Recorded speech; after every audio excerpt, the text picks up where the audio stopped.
Let's make this delicious high-protein oatmeal. In here we have fresh blueberries, blackberries, pears, papaya, and apple. Now I'm going to add in some honey. Not too much.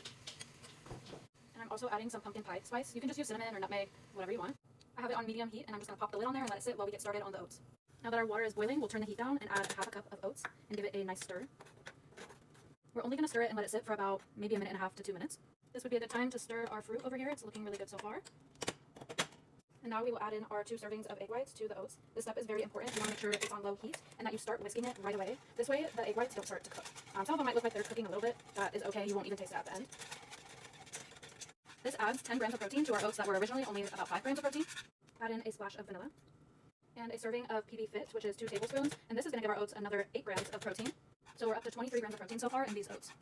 I'm also adding 1 tablespoon of cocoa powder, unsweetened. This just has 1 gram of protein, but I'm adding it for flavor mostly. At this point, it starts to look a little bit dry, so I'm going to add 0% Fairlife milk, not too much, just enough to give it some moisture. At this point, we can go ahead and put our fruit on low. I've transferred my oats into a bowl now and just added my berries on top. I added a small scoop of Greek yogurt, pumpkin seeds, cacao nibs, and lastly, just topping it with some more of the pumpkin pie spice. If this doesn't look amazing and so comforting to have for breakfast, I don't know what does. Plus, it tastes like a dessert, but it's super high in protein, nutrients, and antioxidants.